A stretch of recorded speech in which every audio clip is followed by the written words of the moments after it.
2 girls have been arrested in the death of a bullied girl. Also, is a Massachusetts high school sending a message that actually promotes drunk driving?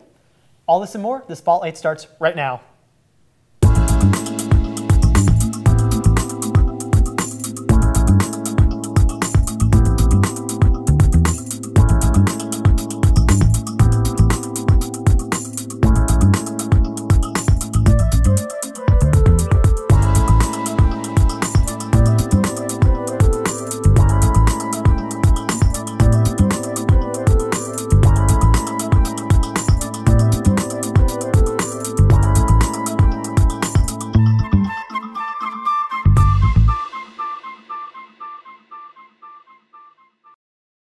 Hello everyone, and thank you for stepping into the Spotlight. I'm Gabrielle Dorsami. And I'm Matthew Hall.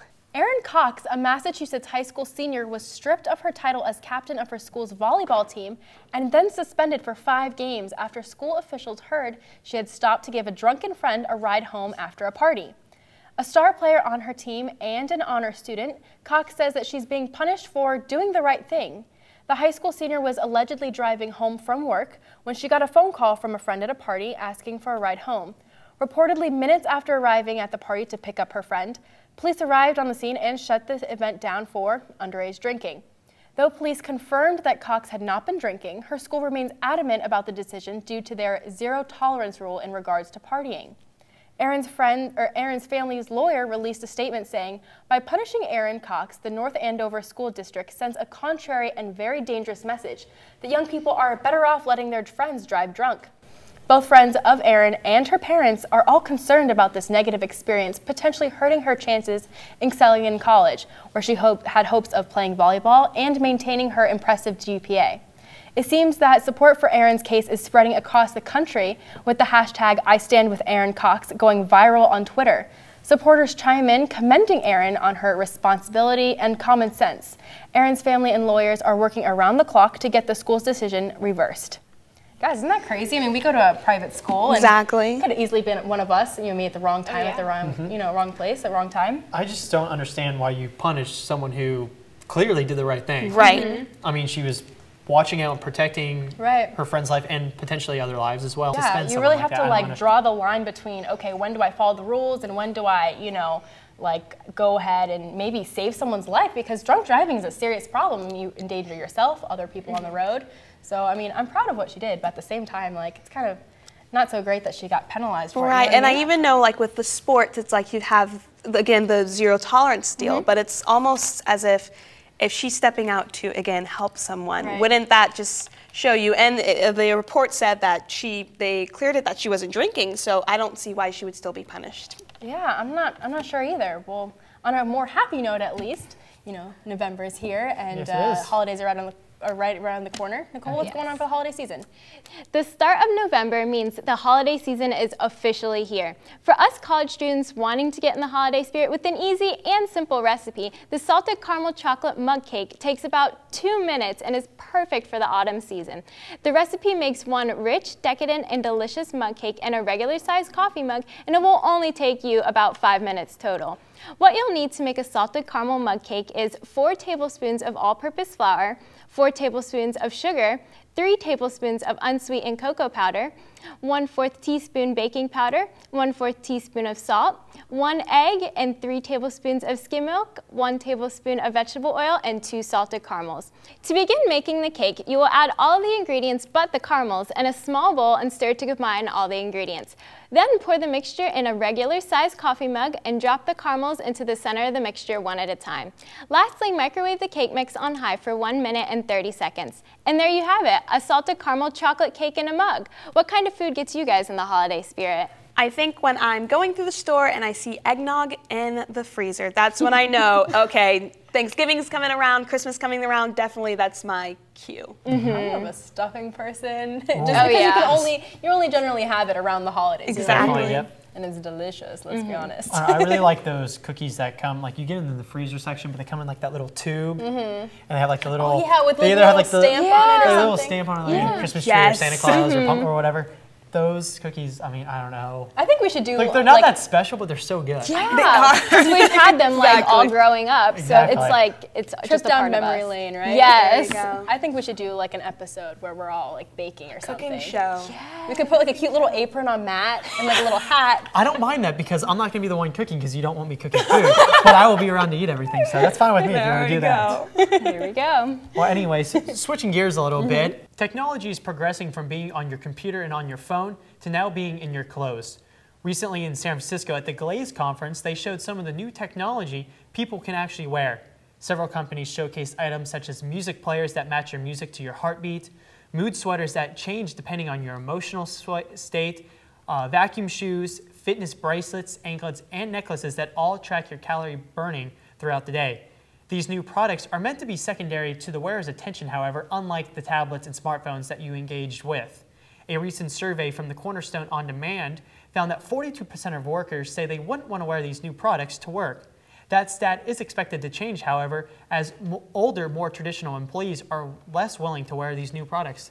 Guys, what do you think about wearing some of these new technology? I think it's really cool, actually. It's vacuum shoes. Vacuum, yeah. When they come out with like some vacuum stilettos, then we can start talking. But, Yeah. I mean, I think it's cool how like technology is kind of integrating like with Absolutely. clothing. Yeah, It's like crazy. taking over every aspect of our lives, it seems It like. really is now. One that struck me was like the music to your heart, like, right? Like if you're feeling, you know, if you're laying in bed, I mean, the music would obviously be more mellow than if you're jogging, it'd obviously be more active. I would love that. like I that. mean, I'd buy interesting. one right now if it was on sale because I think that's a fantastic idea. I absolutely love that. I think it's very interesting too. Well, from phones you can wear to now movies just staring at the screen. What's going on with Yes. entertainment, Miriam? Well, we have a lot of things coming up this November. You can look forward to the release of new movies hitting the theaters. November 1st, we have the movie Diana, highlighting the mysterious story of the ill-fated Princess of Wales. Naomi Watts plays Diana in her last 2 years of her life, featuring the divorce from Prince Charles and a scandalous affair with a Pakistani heart surgeon. This film is definitely filled with romance and deadly secrets. Hitting theaters November 8th, Marvel is finally making their comeback with Thor: The Dark World. This is a much-anticipated sequel featuring stars like Chris Hemsworth, Natalie Portman, and as well as Tom Hiddleston. The film will surround Thor, the thunder god from Asgard, embarking on another journey to reunite with his love Jane Foster, as well as risking everything to save the world from evil. Also, if you're a fan of the Hunger Games trilogy, you will definitely want to see The Hunger Games Catching Fire November 22nd. The film starring Jennifer Lawrence, Josh Hutcherson, and Liam Hemsworth continues the story after the victory in the 74th Hunger Games. However, as rebellion emerges in Panem, the capital expands into a new game featuring all the past winners. May the odds be ever in your favor. And last but not least, Walt Disney's animation studio is welcoming a new character to the Princess lineup. The film Frozen, based on Hans Christian Andersen's The Snow Queen, will follow two sisters, Elsa and Anna, as they embark on their adventure to undo a wintry spell. Kristen Bell, Josh Gad, and Andina Menzel all lent their voices to bring the film to life. Frozen is set to be in theaters November 22nd. I definitely feel like this is a good batch of movies. I mean, you've got action, you've got romance, mystery, and then kid-friendly. Chris Hemsworth. I'll be, if you're watching this right now, I'm not available, but I can be. Oh my goodness. That's all I gotta say. So is there any movies that any of you are interested in, just from some of the things I gave We out? know what I'm interested in. I mean, I would definitely Well, say all three of them. I really want to see, but I'm mostly excited for Thor. I mean, Yes. besides the Avengers, this is probably the most excited I've been about a Marvel film. I don't know why. The first Thor was good, but this one was. just, the trail, everything, it looks like it's going to be an awesome movie. I'm really excited for that one. Icing on the cake. Yeah, definitely. Yeah, I'm totally so stoked for the new Disney movie because I feel like every Disney movie is so iconic. Yes. So it's like, you'll always remember it and like, it's just so amazing. I just, so excited. We'll have to go together. I think that'd be should. really Yes. fun. Well, Take a on trip. to a not so happy story. Many reports and discussions have been taking place lately about the Affordable Health Care Act, or more commonly known as Obamacare. However, not much has been heard from who it will affect the most. The young, the new generation, our own generation, that is, until now. 26-year-old Ashley Dion is a recent college graduate from Michigan who has recently become one of the major targets of attention ever since her Facebook post to popular conservative radio host Dennis Prager went viral. In her post, Dion discussed how the new Affordable Health Care Act has taken her monthly health care rate from $75 a month to now $319 a month. She continues to talk about how although she has 2 college degrees, she is struggling to find a job that pays more than $8 an hour, and that the new healthcare regulations, she cannot afford to support herself. Dion writes, "This law raped my future. It will keep me and kids my age from having a future at all. This is the real face of Obamacare, and it isn't pretty." In a recent interview, the Michigan grad mentioned that she is more likely to choose to pay the penalty fine for objecting the new healthcare regulation than pay the higher price for the new healthcare plan. Although the 26-year-old has been the subject of countless interviews and articles, some are refuting Ashley's point by mentioning that entailed in the Affordable Health Care Act are large tax credits that many people her age often qualify for. Those same people are claiming that in Ashley's case, if she were to factor in these tax credits, she would not have to pay such an outrageous premium. So maybe many of us don't actually know a lot about healthcare right now, but I think what's important about this story is it's really important to kind of like research and get familiar with how this is going to affect us, you know? It definitely is, just because many of us in a year or so are going to be graduating and moving on, and this really is going to be affecting our lives and our decisions we make financially moving on when we get a job.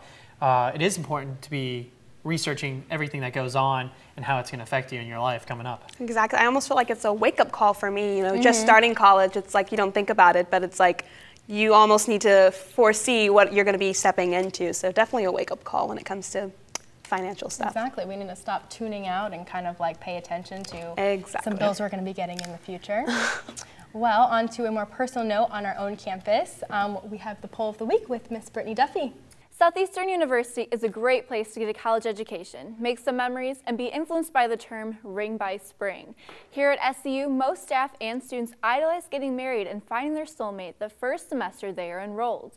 By the spring of their first year in attendance or spring the following year, students get engaged depending on how their love lives work out. I went around asking students and staff what they feel about how relationships are almost enforced at the school. Even though a lot of students are all for the term ring by spring, 95% think that it is not socially acceptable to be pressured into a relationship by other peers and staff your first semester of college.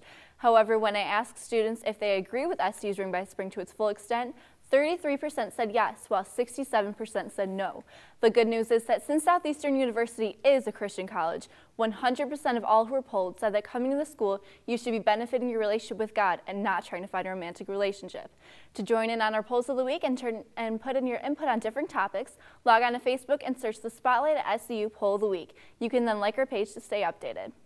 So guys, what do you think about the whole ring by spring thing here? Do you agree with it? Do you not agree with it? What have you heard and what do you think? A lot of pressure. Yeah, coming in, I was actually shocked by the term. I was like, ring by spring? Like, is this freshman spring or senior spring? What am I doing wrong or right? But I definitely think that, again, what they were saying, how our relationship should be focused on God, and He'll definitely just lead us where we need to go and our companion in with it. So that's my idea on that. Yeah, it's a lot of pressure. I mean, like, people are like, so you and your boyfriend, like, are you getting engaged anytime soon? What about you, Matt? Professors, though. I know, right? I just don't see what the rush is, to be honest. I mean, you're in college. These are supposed to be the best years of your life. You only get 4 of them. Yeah, exactly. I mean, I'm not anything against not anything against marriage or relationships, but I mean, you're here to study and to get a closer relationship with the Lord. Totally. So I mean, I don't understand what the rush is, but hey, that's just my view. Gotcha. I'm not into that. He's not a romantic. It's okay. I'm just come from a different background. It's got to be kind of like hard as a freshman coming in because you don't know a lot of people and you're like, oh, okay, great. I'm supposed to meet my, future. Your future husband. It's scary. Yeah. Well, I'm a freshman and a lot of the friends that I'm making, they're already in relationships and I'm like, you've only known them for about 2 or 3 months and you're in a relationship already. Yep. But I mean, everyone goes at their own pace, so I guess some people are with it, some are against. It just depends on who it is. Yeah. Yep. Everyone's different. Moving on to a little different note here. 2 girls have been arrested with the death of a bullied girl here in Lakeland. A couple weeks ago, we spoke about the death of 12-year-old Rebecca Ann Sedwig. Rebecca took her own life after being bullied for more than a year. Both 12-year-old Caitlin Roman and 14-year-old Guadalupe Shaw had been arrested and charged with aggravated stalking in connection with Sedwig's death. According to in the investigation and eyewitnesses, Roman and Shaw both bullied Sedgwick by name-calling, intimidation, threats, and even physical fighting. Sheriff Grady Judd criticized both girls' parents who allowed their daughters to continue using electronic devices to continue bullying Sedgwick. This is just an absolute heartbreaking story. I mean, there's been so much stuff going on now you see about bullying and stopping it, but to hear a story like this, especially so close to home here in Lakeland, it's really tragic. And they're so young. I mean, you made an interesting point when you kind of said that the sheriff was kind of criticizing those girls' parents. I mean, like, I wonder how much they must feel. I mean, their daughters now have mugshots at such a young age. I mean, that's crazy. Yeah, that must be horrible. I can imagine have been living with the guilt now for the rest of my life because of something I did when I was young and not aware of everything that was going on. Yeah, but sad as a story is, I definitely hope it builds awareness because it's crazy how prominent bullying really is in schools. Definitely a problem. Yep, now it's time for sports with Roxanne Garcia and JD Cobb. Thank you, guys. Well, in football, Green Bay Packer quarterback Aaron Rodgers confirmed on Tuesday, November 4th, that he has a broken collarbone, an injury that can have Rodgers watching the games from the sideline until December. Rodgers said on a weekly radio show that the date for his return has not been set, but league sources told NFL insider Adam Schefter that Rodgers could miss up to 4 to 6 weeks. Rodgers told ESPN 540 that he was in some pain and that he was disappointed with his injury and with the loss against the Bears. Rodgers hopes this will be a quick heal, but knows it's a significant injury. Well, we definitely wish Aaron Rodgers the best of luck to his recovery. Yes, we do. The world's #1 golfer, Tiger Woods, kicked off the European Tour event by hitting golf balls from one bridge that extends Asia to Europe. Tiger Woods earned his $3 million appearance fee on Tuesday by putting on a clinic when he hit shots from one continent to another off of the Istanbul side of the Bosphorus Bridge. Tiger may have pleased everyone with this stunt, but he did not earn the favor with the locals of Istanbul. The closure of the bridge caused much havoc for the drivers in the congested area during the stunt. But even though there was much commotion surrounding Woods and surrounding the bridge, Tiger was still playing the European Tour's first event at the Montgomery Max Royale. Okay, so he shot from across continents. Is that what it was? Yeah, it was across a bridge. How is that even possible? I can't even fathom how that occurred. It was a long shot, and it just concrete. And for $3 million. $3 million. I'll do it for free. All right, call me and I'll do it for free. So on the flip side, Tiger Woods' girlfriend Lindsey Vonn, the Olympic skier, says that her surgically repaired right knee felt really good after her first day of downhill training and as she took 5 runs last Wednesday on the 2-mile track at the U.S. ski team's Speed Center.